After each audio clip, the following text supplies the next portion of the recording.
Applied mechanics second में chapter number 4 पढ़ेंगे। घर्षण।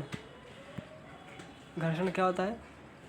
घर्षण जब एक पिंड दूसरे पिंड के ऊपर फिसलता है या फिसलने का प्रयास करता है तो उनके संपर्क तलों के मध्य एक गति विरोधी बल कार्य करता है जो उनकी सापेक्ष गति का विरोध करता है। इस गति विरोधी बल को ही हम लोग घर्षण बल कहते हैं। जो इस घर्षण बल की दिशा है वो पिंड के गति होने की दिशा या गति होने की संभावना की दिशा के विपरीत होती है। और जिस गुण के कारण घर्षण बल उत्पन्न होता है उसे हम लोग घर्षण बोलते हैं। ठीक है, जैसे ये हमारा कोई पिंड है, ठीक है, और ये किसी रफ सरफेस के ऊपर रखा है। इस पर हमने बल F लगाया, इसमें इधर की ओर चला, ठीक है, तो इस पर एक विपरीत दिशा में एक घर्षण बल F लगता है जो उसकी गति का विरोध करता है। मान लीजिए इस पर लगने वाला विलंब प्रतिक्रिया R है और W भाग इसका W है, ठीक है, तो ये पिंड हमारा सीमा संतुलन की अवस्था में कहलाता है। अब हम लोग पढ़ते हैं घर्षण गुणांक क्या होता है। घर्षण गुणांक होता है, जैसे ये डायग्राम बनाते हैं। ये हमारा कोई पिंड है, ये रफ सरफेस के ऊपर रखा है और ऊपर लग रहा है विलंब प्रतिक्रिया R, नीचे हो गया W, इधर हो गया घर्षण बल F और ये हमारा हो गया परिणामी, ठीक है, ठीक है, और ये हमारा हो गया कोण लैम्डा, इसे हम लोग बोलते हैं घर्षण कोण, ठीक है। तो हमारा होता क्या है, म्यू घर्षण और किसी पिंड की सीमांत संतुलन की अवस्था में, पिंड है ये हमारा सीमांत संतुलन की अवस्था में है, तो किसी पिंड की सीमांत संतुलन की अवस्था में सीमांत घर्षण बल F तथा अभिलंब प्रतिक्रिया R के अनुपात को घर्षण गुणांक कहते हैं। ठीक है, सीमांत संतुलन की अवस्था में सीमांत घर्षण बल F तथा अभिलंब प्रतिक्रिया R के अनुपात को घर्षण गुणांक कहते हैं। इसे म्यू से प्रदर्शित करते हैं, इसका मात्रक कुछ नहीं होता है। ठीक है, अब हम लोग पढ़ते हैं, ठीक है, हम लोग पढ़ते हैं घर्षण कोण के बारे में। घर्षण कोण क्या होता है? घर्षण कोण होता है सीमांत घर्षण बल F, अभिलंब प्रतिक्रिया R, परिणामी S, अभिलंब प्रतिक्रिया R के साथ जो कोण बनाता है, जो कोण बन रहा है ये लैम्डा, इस कोण को ही हम लोग बोलते हैं घर्षण कोण। इसे लैम्डा से प्रदर्शित करते हैं। ठीक है, तो इसके बारे में पढ़ते हैं। इसीलिए ये देखिए एंगल ऑफ फ्रिक्शन, सीमांत संतुलन की अवस्था में सीमांत घर्षण बल है, अभिलंब प्रतिक्रिया R, परिणामी S, अभिलंब प्रतिक्रिया के साथ जो कोण बनाता है उसे घर्षण कोण कहते हैं। इसे लैम्डा से प्रदर्शित करते हैं। ठीक है, अब हमें प्रूव करना है कि जो घर्षण गुणांक कोण है इस पर जाके बराबर होता है। ठीक है, तो प्रूव भी कर देते हैं। फिर से वही एग्जाम्पल डायग्राम वही चलेगा।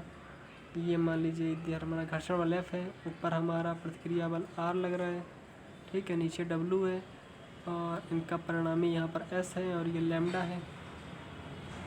ठीक है, और ये मान लेते हैं ये इधर हमारा ये पॉइंट B, ये A, ये O है। ठीक है, तो अब निकालेंगे tan लैम्डा बराबर होता है लंब बटे आधार। तो लंब हमारा हो जाएगा AB और आधार हो जाएगा AO। ठीक है, तो लंब बटे आधार, तो AB अपॉन AO, और AB हमारा किसके बराबर है? F के बराबर है, और AO हमारा किसके बराबर है? R के बराबर है। ठीक है, तो ये देखिए tan लैम्डा बराबर AB अपॉन A, तो F अपॉन R, और F अपॉन R किसके बराबर होता है? पीछे पिन पढ़ा था म्यू के बराबर, तो tan लैम्डा बराबर म्यू, तो म्यू बराबर tan लैम्डा। ठीक है, ये हमारा प्रूफ हो गया। नेक्स्ट पढ़ते हैं घर्षण शंकु। घर्षण शंकु क्या होता है? घर्षण शंकु एक ये हमारे रफ सरफेस है, इस पर ये अभिलंब प्रतिक्रिया को अगर हम अक्ष मान लें, किसी शंकु का अक्ष मान लें और अर्ध शीर्ष कोण लैम्डा मान लें। ठीक है, यह हमारा कौन सा शीर्ष है? अर्ध शीर्ष कोण लैम्डा, और ये हमारा क्या है? परिणामी हो गया S। ठीक है, और इधर भी कुछ ऐसे मान लेते हैं, S को अभिलंब प्रतिक्रिया R के साथ 360 डिग्री घुमाने पर एक हमें शंकु प्राप्त होता है। इस शंकु को ही हम लोग बोलते हैं घर्षण शंकु। ठीक है, जो बनाया है वही उसमें लिखा भी है। ठीक है, चित्रानुसार किसी पिंड की सीमांत संतुलन की अवस्था में अभिलंब प्रतिक्रिया R को अक्ष मानेंगे और घर्षण कोण लैम्डा को अर्ध शीर्ष कोण और अभिलंब प्रतिक्रिया R को सीमांत घर्षण बल F के परिणामी S के साथ अभिलंब प्रतिक्रिया की चारों ओर 360 डिग्री कोण घुमाया जाता है, जिससे एक शंकु प्राप्त होता है, जिसे बोलते हैं घर्षण शंकु। ठीक है, अगला पढ़ते हैं angle of repose. Angle of repose क्या होता है?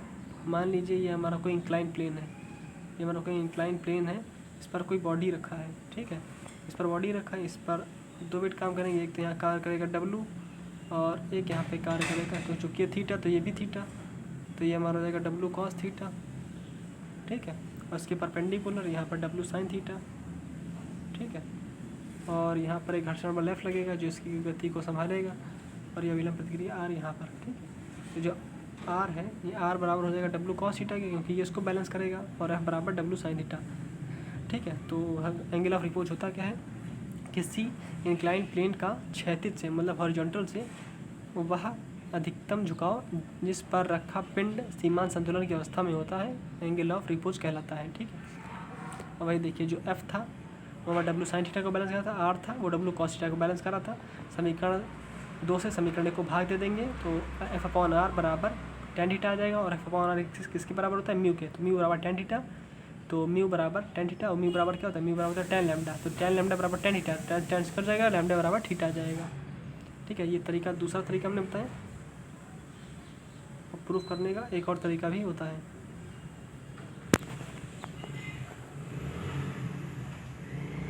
प्रूफ करने का एक और तरीका है, म्यू आर बराबर W sin थीटा, तो F बराबर W sin थीटा होता है, तब बराबर म्यू आर रख दिया, और R बराबर W cos थीटा था, तो W से W कट गया, तो म्यू बराबर tan थीटा, तो म्यू बराबर tan थीटा, तो tan लैम्डा बराबर tan थीटा, तो लैम्डा बराबर थीटा, ठीक है। अब पढ़ते हैं टाइप्स ऑफ फ्रिक्शन।